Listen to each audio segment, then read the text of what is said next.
Assalamualaikum warahmatullahi wabarakatuh. Selamat pagi mahasiswa-mahasiswi saya, khususnya untuk mata kuliah Teknik Penulisan Kehumasan kelas A dan kelas B. Apa kabar kalian semuanya?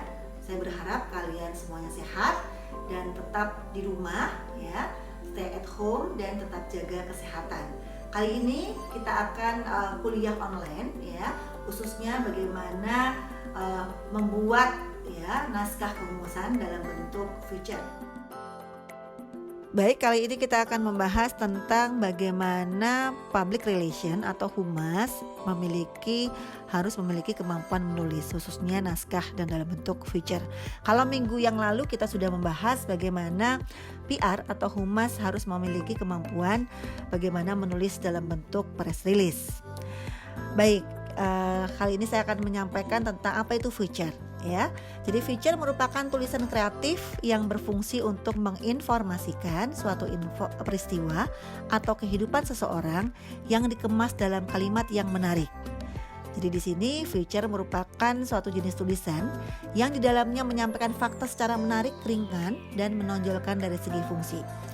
Feature berbeda dengan press release. Kalau minggu lalu kita sudah membahas bahwa press release itu sifatnya terikat waktu, tapi kalau feature ini tidak demikian.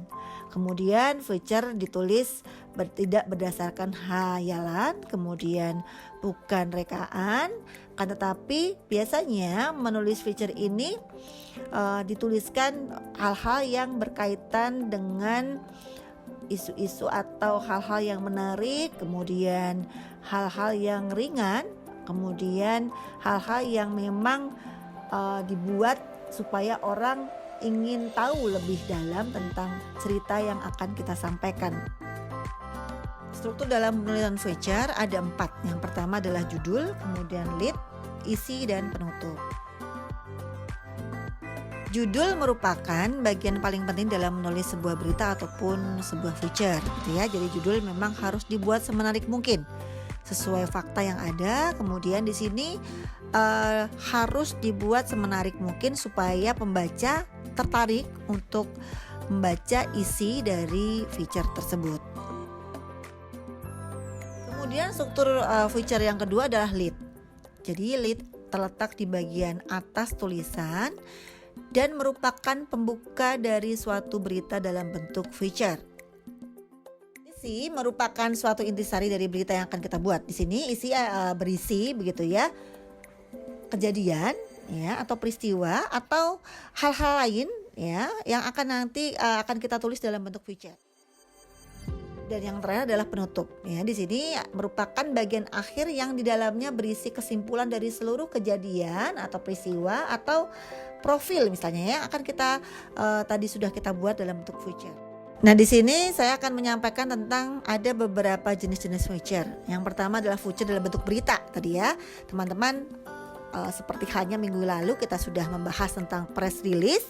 Nah, rilis yang kita buat itu bisa kita jadikan atau kita tulis dalam bentuk feature dengan format yang sedikit berbeda dengan format bercerita. Jadi feature berita. Yang kedua adalah feature yang berbentuk atau yang berisi tentang human interest ya. Human interestnya adalah kejadian-kejadian yang memang berisi tentang hal yang berisi tentang kemanusiaan. Misalnya kalau kita lihat pada saat ini gitu ya, kasus COVID-19 gitu ya, ini bisa kita jadikan sebagai bahan atau sumber untuk membuat feature ya. Kemudian yang ketiga adalah biografi ya. Teman-teman pastinya mungkin sudah pernah melihat tulisan feature yang menuliskan atau yang melukiskan tentang biografi seseorang. Biografi di sini misalnya tentang seseorang yang memiliki kesuksesan, yang dimana tulisan ini atau feature ini bisa memberikan inspirasi untuk banyak orang, gitu ya. Kemudian yang berikutnya adalah berupa catatan unik atau catatan perjalanan hidup mungkin ya, tentang seseorang atau tentang kesuksesan seseorang gitu ya. Jadi ini bisa ditulis dalam bentuk feature. Berikutnya adalah tips ya. Tips ini maksudnya adalah bisa juga digunakan untuk bagaimana agar supaya pembaca mengikuti ya trik-trik atau tips-tips untuk misalnya kalau saat ini ya, bagaimana kita bisa mencegah atau bagaimana kita bisa menghindari virus COVID-19. Ini juga bisa kita gunakan dalam bentuk atau kita tulis dalam bentuk feature. Dan yang terakhir adalah jenis feature yang menceritakan tentang sejarah gitu ya. Sejarah di sini bisa berbagai macam, misalnya sejarah tentang bagaimana sebuah perusahaan ya yang berkembang begitu ya dari awal sampai akhirnya telah mencapai kesuksesan. Ini bisa ditulis dalam bentuk feature di awal begitu ya. Bagaimana sejarah perusahaan ini dari awal sampai akhirnya saat ini sudah berkembang. Itu juga bisa digunakan atau ditulis dalam bentuk feature. Berikutnya adalah kita akan membahas tentang unsur-unsur dalam feature gitu ya. Di sini memang tadi saya sampaikan feature berbeda dengan press release.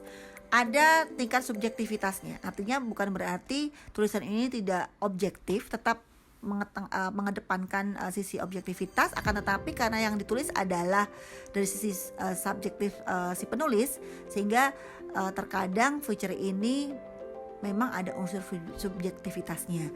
Kemudian di sini juga feature ini berupa tulisan yang kreatif gitu ya, karena memang tulisan ini atau tulisan feature ini dibuat semenarik mungkin ya. Kemudian sifatnya menghibur dan sifatnya informatif begitu ya.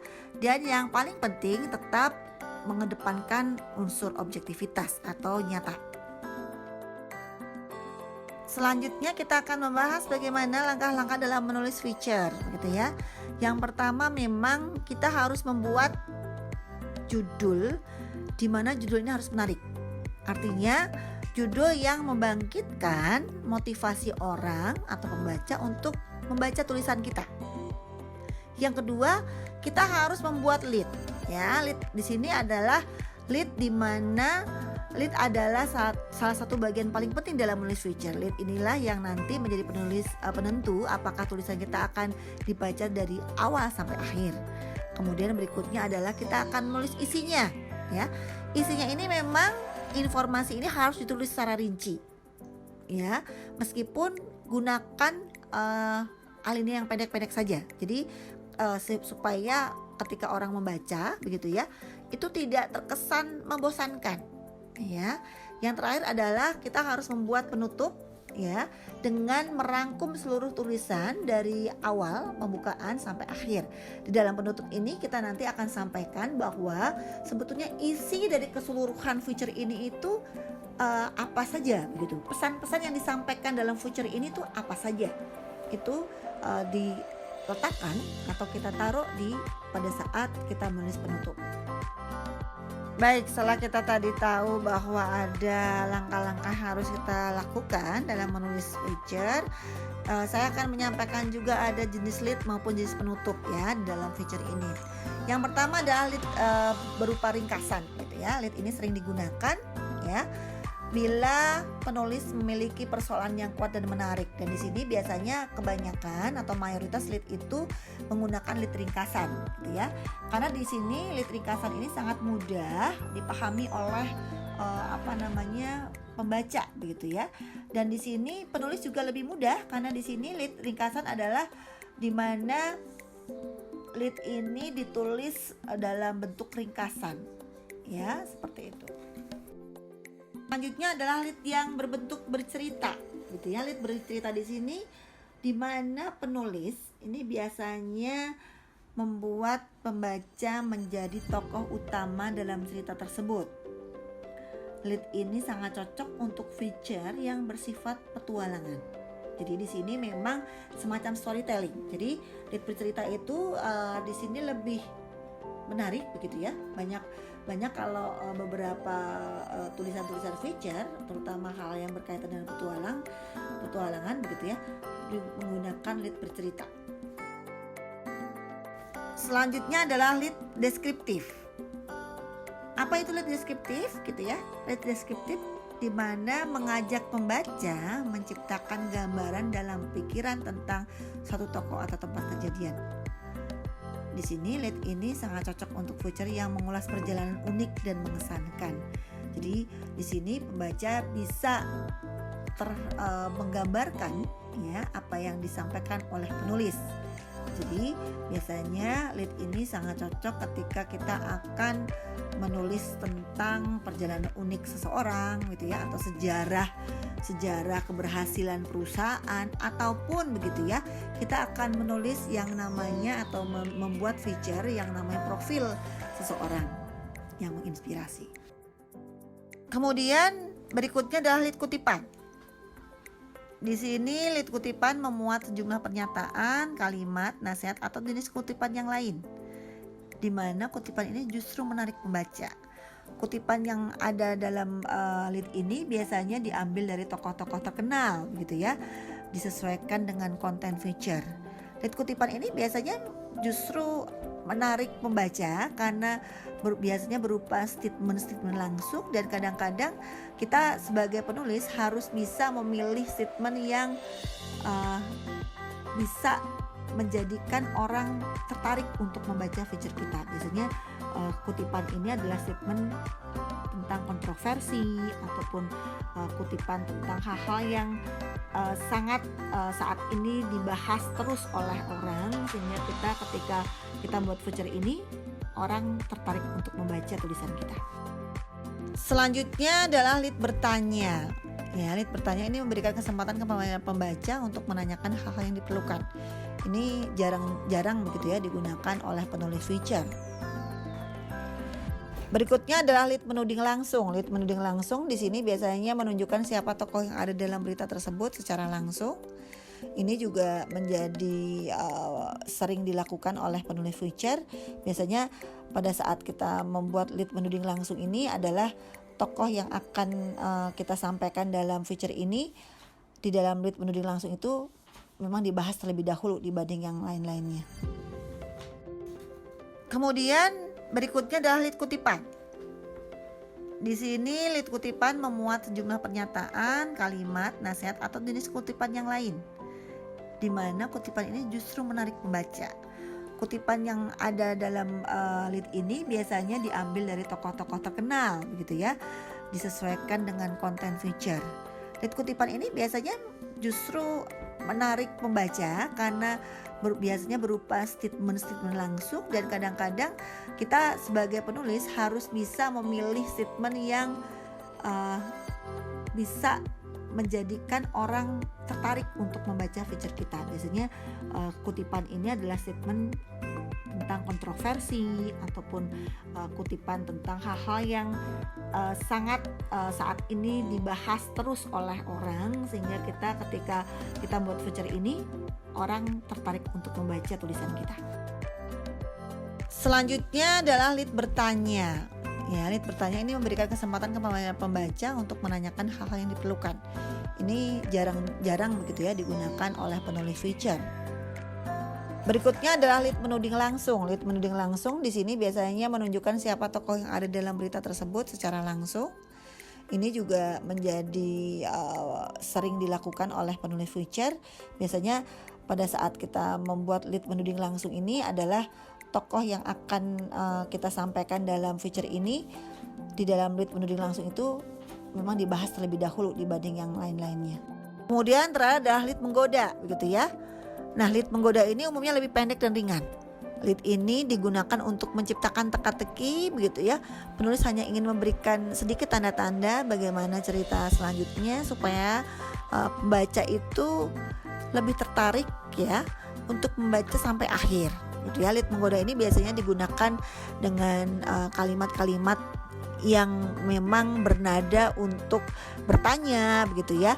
Kemudian supaya kita sebagai pembaca itu tertarik untuk melanjutkan atau menebak-nebak isi dari feature yang kita buat.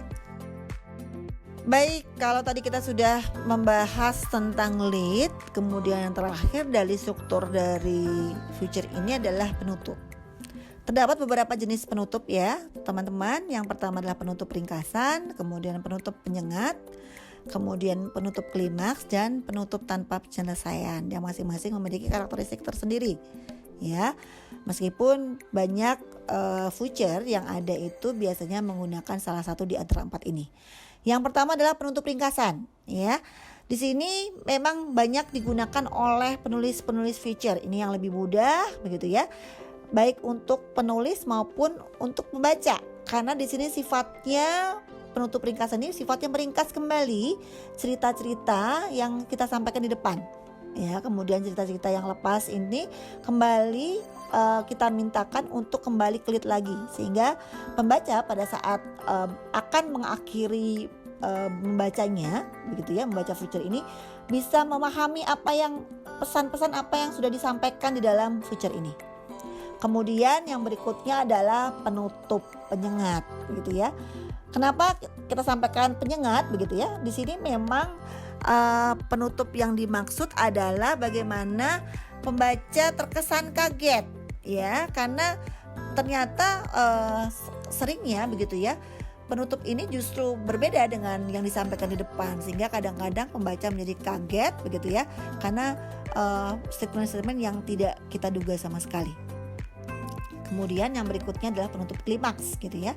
Penutup klimaks ini dipilih karena cerita yang disusun sudah sesuai kronologis, sehingga di akhir begitu ya kita akan temukan bahwa inti dari cerita atau inti dari kejadian atau peristiwa yang disampaikan dalam feature ini, klimaksnya adalah seperti ini. Kita sampaikan di bagian penutup.